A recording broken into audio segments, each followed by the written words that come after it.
Hello and welcome to कड़क cricket. मैं हूं आपके साथ पंकज भार्गव और मेरे साथ कौन है? वही है जानदार, शानदार, बेमिसाल, लाजवाब, एकदम कड़क, गजब के राजीव मिश्रा। तो देखिए भाई, आज शनिवार सुबह हम हाजिर हैं। क्यों हाजिर हैं? आज दोपहर में कहां होना है मैच? तीसरा मैच कहां होना है? होना है वाइजैक में, छोटा सा स्टेडियम, गजब का स्टेडियम। प्लेइंग 11 क्या होने वाला राजीव?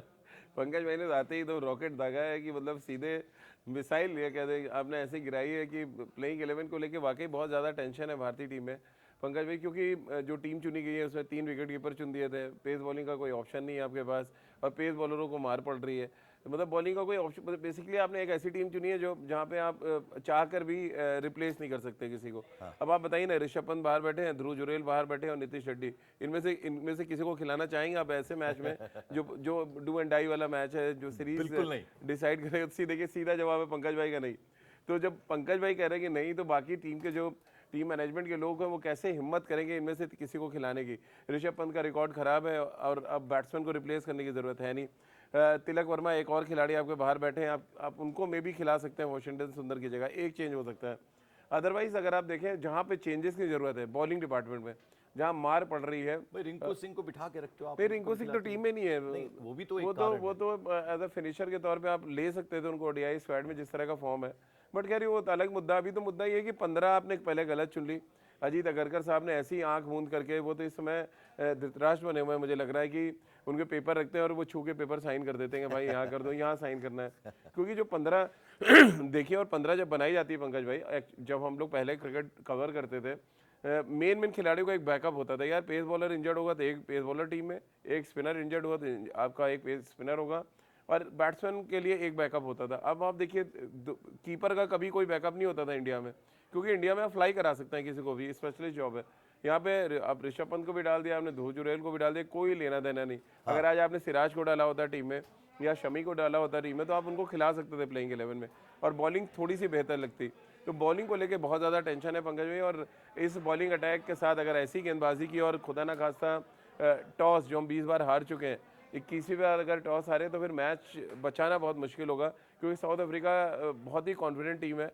हमने टेस्ट मैचेस में भी देखा और ओडीआई में भी देखा जिस तरह का उन्होंने कमबैक रायपुर में किया। और ये जो ग्राउंड की आप बात कर रहे हैं वाइजैक, जहां आपसे कुछ देर बाद मैच होना है, छोटा ग्राउंड है तो 400 भी एक्सपेक्ट कर सकते हैं स्कोर? बन सकता है पंकज भाई। मैंने जब मैं आपको बताऊं, थोड़ा सा टाइम लूंगा आपका, जब भारत और पाकिस्तान के बीच में उस मैदान का पहला मैच खेला गया था, और मैं लकी था, मैं कवर करने गया था, और उस मैदान पर नंबर 3 पर अचानक देखा एक बहुत बड़ा चेंज देखा। जब भारतीय टीम की बल्लेबाजी आई थी, देखा महेंद्र सिंह धोनी नंबर 3 पे वॉक कर रहे हैं अंदर। तो हम लोग सारे प्रेस बॉक्स में बड़ा बात करने लगे, अरे महेंद्र सिंह धोनी क्या करने जा रहे हैं, फिनिशर वन डाउन में आ गए। नंबर 3 पे जाओ। सौरभ गांगुली कैप्टन थे। एक्चुअली क्या हुआ था, उस पूरी सीरीज में उनकी बैटिंग नहीं आ रही थी। तो इस बार दादा ने सोचा कि यार इतना अच्छा प्लेयर हमारे पास है, इतना बड़ा हिटर है, क्यों ना इसको नंबर 3 पे खिलाएं। और उसके बाद उन्होंने इतने लंबे लंबे छक्के मारे पंकज भाई, 148 किया, पाकिस्तानी गेंदबाजी को तहस नहस करके रख दिया था उन्होंने। तो वो इनिंग मुझे कभी नहीं भूलती। उसके बाद मुझे इत्तेफाक से मौका मिला, तब महेंद्र सिंह धोनी का नंबर हम लोग के पास हुआ करता था, अब तो खैर उठता नहीं है। उस समय नंबर उठा और वो आए नीचे होटल के, क्योंकि इतनी ज़्यादा सिक्योरिटी थी इंडिया पाकिस्तान मैच में, आप जा ही नहीं सकते विदाउट प्लेयर के। शिकायत करिए ना, आप फोन नहीं उठाते, हाँ बोलिए। नहीं, अब तो खैर नहीं उठाते, अब तो वो किसी का नहीं उठाते, हमारे क्या। तो हम लोग ऊपर गए, फिर हमने एक इंटरव्यू भी किया। तो उस मैदान की ऐसी यादें, फिर विराट के भी वहाँ शतक हमने कवर किए हैं, रोहित ने भी रन बनाया। तो ये हैप्पी हंटिंग ग्राउंड है विराट और रोहित दोनों के लिए। तो एक हाई स्कोरिंग मैच हमें देखने को मिलेगा। और आप मेरे से लिखवा लीजिए, कम से 20 से 25 छक्के पड़ेंगे दोनों टीमों को मिला के, क्योंकि ये बहुत छोटा ग्राउंड है और अच्छा विकेट है। ऐसा विकेट है फ्लैट एकदम, बैट पे बॉल लगेगी तो और बाहर जानी है बॉल, ही तो तय मानिए। तो बहुत बहुत ज़बरदस्त और हाई स्कोरिंग मैच। और फिर वही बात आती है कि प्लेइंग 11 जो है वो लगता है आपको कुछ गुंजाइश, क्योंकि गेंदबाजों ने कुछ नहीं किया। 359, मैंने आपको ये बात पिछली डिस्कशन में भी बोली थी कि 359 इंडिया ने बोर्ड पे लगा दिया, बावजूद उसके मुझे कहीं नहीं लग रहा था कि साउथ अफ्रीका को अच्छे से निपटा लेंगे। या तो कह लीजिए गेंदबाजों पे मुझे विश्वास नहीं था, या मुझे कुछ ऐसा लग रहा था कि वो अगर अच्छी बल्लेबाजी कर रहे हैं तो भैया साउथ अफ्रीकन भी तो हाथ पे हाथ धरे बैठेंगे नहीं। दिक्कत क्या है पंकज भाई ना, आपको दोनों प्लेइंग 11 की बात नहीं, हाँ, दोनों परिस्थितियों के लिए आपको प्लेइंग 11 चुननी चाहिए। आप टॉस जीते और टॉस हार गए और आपको बाद में गेंदबाजी आई, तो आपको दोनों चीज़ें जहन में रख के टीम चुननी चाहिए। हम क्या जहन में टीम चुन रहे हैं कि हमारी गेंदबाजी पहले आ जाएगी, हम स्पिनर से फिकवा लेंगे और बाद में जब गेंदबाजी आती है तो आप फंस जाते हैं। दोनों मैच में अगर आप देख लें, दोनों मैच टॉस हारे हैं, एक मैच में वो क्लोज चले गए, 17 रन से हार गए, दूसरे मैच में उन्होंने रन चेस कर दिया only because of due factor, क्योंकि ड्यू इतना ज़्यादा था। मैंने देखा रायपुर में तो ऐसा लग रहा है झील में मैच चल रहा है, इतना बॉल है। कोस्टल इलाका है ये कोस्टल इलाका में भी उतना ड्यू ना हो जितना हमने रायपुर और रांची में देखा, क्योंकि आपको भी पता है इस टाइम पे दिसंबर जनवरी में थोड़ा सा ड्यू फैक्टर इधर बढ़ जाता है, लेकिन फिर भी आपको तैयार रहना चाहिए। और मुझे लग रहा है वॉशिंगटन सुंदर का अगर आप गेंदबाजी ज़्यादा नहीं करा रहे तो आप उनकी जगह तिलक वर्मा को खिला के बैटिंग थोड़ी ठीक कर सकते हैं, क्योंकि अंत में हम देख रहे हैं कि वो 25-30 रन एक्स्ट्रा अगर आपने बनाए होते, क्योंकि आखिर के 11 ओवर में तो हमने कुल 78 रन बनाए, जबकि हमें 150 रन बनाने चाहिए 11 ओवर में, या 120 बनाने चाहिए, जो हम नहीं कर पाए ओनली बिकॉज ऑफ कि हमारे पास जो बैट्समैन खेल रहे थे वो लैक ऑफ फॉर्म कह लीजिए या lack of hitting, power hitting जो उनके पास नहीं थी, जिसकी वजह से हम स्ट्रगल कर रहे थे।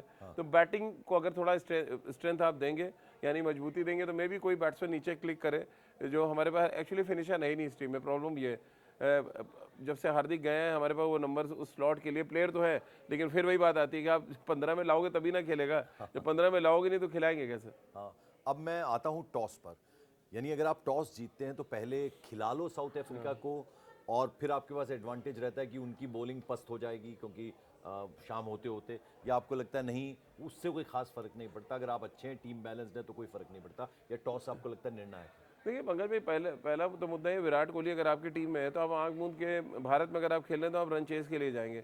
वो तो चलिए दोनों मैच में विराट का क्लास है, उसने दिखाया कि यार पहले बैटिंग करके भी कैसे आप टारगेट सेट करते हैं ओपोनेंट के लिए। टॉस हारने के भी रिकॉर्ड बन रहे हैं हमारे। हाँ, 20 टॉस हार चुके हैं हम कंटिन्यू, ये वर्ल्ड रिकॉर्ड हो गया, अभी तक कोई टीम इतना नहीं हारी। अब अगर आप टॉस जीते भी तो ये दोनों देखिए तरफ एक ही तो नहीं है सिक्का, वो शोले वाला सिक्का साउथ अफ्रीका के हाथ लग गया है। लेकिन अभी तो जो के राहुल तो यही चाहेंगे कि वो टॉस जीतें और रन चेस करें इस बार, क्योंकि इंडियन टीम की देखिए स्ट्रेंथ रन चेस है। उनके जो बैट्समैन है विराट, रोहित, आपके के राहुल या रवींद्र जडेजा का जो फिर रोल थोड़ा सा बदलेगा जब आप रन चेस करेंगे, और एक एक्स्ट्रा बैट्समैन खिलाएंगे तो उसका भी फायदा आपको मिलेगा। और तिलक वर्मा को खिलाने का फायदा है कि थोड़ी ऑफ स्पिन भी डालते हैं, जो 3-4 ओवर आप वाशिंगटन सुंदर से डला रहे हैं, जो बैटिंग में थोड़े लैग कर रहे हैं, तो वो फायदा ही होगा कि तिलक वर्मा से आप थोड़ी बहुत गेंदबाजी करा सकते हैं इफ जरूरत लगती है आपको। तो यही टीम में एक चेंज होगा, तिलक वर्मा अदरवाइज तो पेस बॉलर पिट रहे हैं फिर भी खेलेंगे, प्रसिद्ध कृष्णा और हर्षित राणा। अर्शदीप पे ज़्यादा प्रेशर आ रहा है क्योंकि अकेला बेचारा गेंदबाजी संभाल रहा है दोनों एंड से, तो भारत में के पास है ही नहीं चेंज करने का ऑप्शन। साउथ अफ्रीका की अपनी परेशानी है, उस पर आगे बात करें। मैं जरा कप्तानी की बात कर लूं, केएल राहुल से आप खुश हैं? ठीक ठाक कप्तानी, देखिए वो पार्ट टाइम कैप्टन है, यानी कि जैसे शुभमन गिल आएंगे फिर वो कप्तानी यहाँ से चली जाएगी, बट इनिशियली उन्होंने ठीक ठाक किया है क्योंकि हाई स्कोरिंग मैचेस हुए हैं। अब जब ड्यू फैक्टर हो तो आप कुछ नहीं कर सकते, आप बॉलिंग चेंजेस करेंगे लेकिन वो जो कंडीशन है बॉल की वो तो वही रहने वाली है, पिटाई आपकी वैसे ही होने वाली है, तो वो एक दिक्कत है। तो मतलब करता है ना क्या ना करता वाला कप्तान है, जो मजबूरी है कि यही बॉलर खिलाने आपके पास, यही बैट्समैन है, इन्हीं में से आपको जाना है क्योंकि आपको ऑप्शन ही नहीं दिया गया है चुनने का। बिल्कुल। अब मैं आता हूं साउथ अफ्रीका की टीम पे। पिछले कुछ सालों की क्रिकेट अगर मैं देखूं राजीव, तो मुझे बहुत इंप्रेस किया है दक्षिण अफ्रीका ने। वो इस कदर इम्प्रेस किया है कि आप उनके हर डिपार्टमेंट में देख लो, बल्लेबाजी, गेंदबाजी और क्षेत्र रक्षण की अगर मैं बात करूं, फील्डिंग की बात करूं, यानसन नाम का एक खिलाड़ी है वो तो गजब कर रहा है, वही क्या सभी गजब कर रहे हैं। यानी जब वो मारना शुरू करता है तो उसको पता होता है कहाँ फील्डर नहीं है, वहीं वो मारता है शॉट, और फिर रनिंग बिटवीन द विकेट, यानी हर डिपार्टमेंट में वो कमाल कर रहे हैं। तो क्या लगता है आपको कि ये बड़ा कठिन मैच होने वाला है आज दोपहर में, या मतलब भारत के लिए थोड़ा? साउथ अफ्रीका की परेशानी है पंकज भाई, उनको दो जो उनके मेन प्लेयर हैं, बर्गर जो उनके लेफ्ट आर्म सीमर हैं और टोनी डिडॉर्जी जो उनके लेफ्ट हैंडेड बैट्समैन है, दोनों अनफिट है, दोनों को हैमस्ट्रिंग प्रॉब्लम है और हैमस्ट्रिंग इतनी आसानी से ठीक होती नहीं है। तो ये आप अगर आप इनको रिप्लेस करना पड़ेगा, मे बी रिकल्टन अंदर आ जाए एज अ बैट्समैन, और आप बॉलिंग में उनके पास फिर ऑप्शन क्या बचता है ये देखना बड़ा इंटरेस्टिंग होगा। लेकिन मुझे जो लग रहा है कि साउथ अफ्रीका की टीम अभी भी बहुत सक्षम टीम है, जो आपको बहुत फाइट देगी, और खासतौर से क्विंटन डिकॉक से हमें सावधान रहना चाहिए, 2 मैचों में जल्दी आउट हो गए और बड़े मैच के प्लेयर हैं।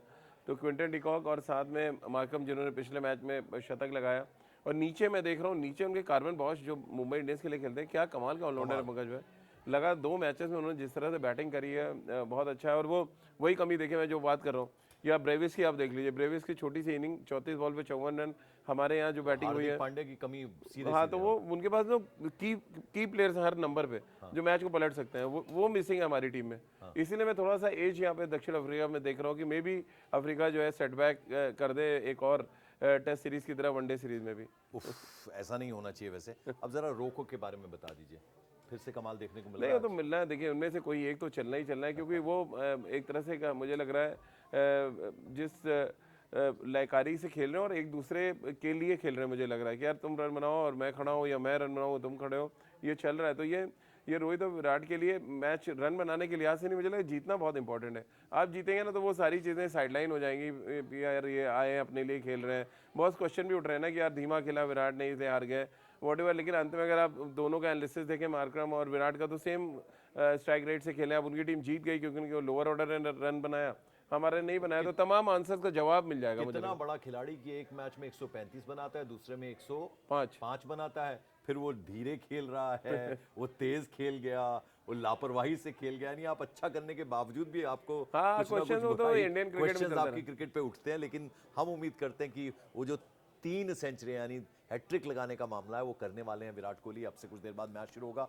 मैं आपसे भी पूछूंगा, पहले जरा राजीव से पूछ लूं एक बार फिर से, 50-50 या 60-40 साउथ अफ्रीका के फेवर में, या 60-40 इंडिया के फेवर में? तो मुझे तो 49-51 लग रहा है, 51 साउथ अफ्रीका, 49 इंडिया। चलिए, आप दर्शकों के, कड़क क्रिकेट के जो दर्शक हैं उनसे भी मैं सवाल पूछ रहा हूं, आप हमें लिख के भेजिएगा और फिर हम अगले दिन बताएंगे आपको कि कौन कौन ऐसे लोग थे जिन्होंने सही बताया, उनका जवाब क्या था, साउथ अफ्रीका जीत रहा है या भारत। लेकिन हम सब इंडियन क्रिकेट फैंस चाहेंगे कि भारत शानदार खेले और ये मैच जरूर जीते। अभी के लिए थैंक यू सो मच।